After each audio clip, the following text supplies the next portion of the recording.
বিশ্বকাপের দ্বিতীয় ম্যাচ, সেখানে হাড্ডাহাড্ডি লড়াই দেখল গোটা বিশ্ব। পিছিয়ে পড়েও কিভাবে ফিরে আসা যায় দাঁতের দাঁত চেপে লড়ে সেটা প্রমাণ করল দক্ষিণ কোরিয়া।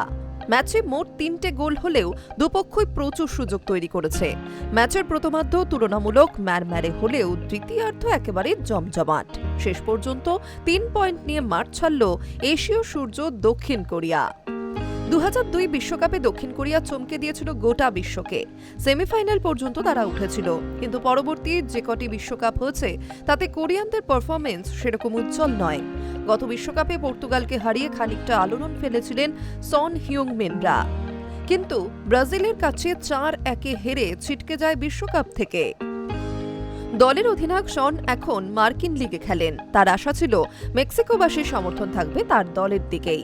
সেই আশা পূর্ণ করে এদিন দক্ষিণ কোরিয়ার হয়ে গলা ফাটালো গোটা স্টেডিয়াম। ম্যাচের শুরু থেকে দাপট ছিল দক্ষিণ কোরিয়ার।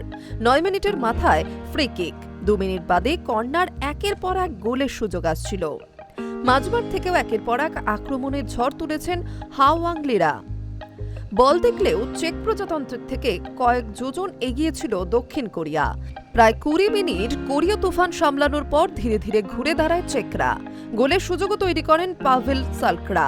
তবে প্রথমার্ধে দুই দলের কেউই গোল করতে পারেননি। বিরতির পর আরও আগ্রাসী হয়ে মাঠে নামেন হাওয়াংরা, কিন্তু একের পর এক গোল মিসে দলের মধ্যে হতাশা বাড়ছিল। তার মধ্যেই ৫৯ মিনিটে চেক প্রজাতন্ত্রের গোল। অনবদ্য থ্রো ইনে মাথা ছুঁয়ে জালে বল জড়িয়ে দেন লাদিস্লাভ ক্রেসজি।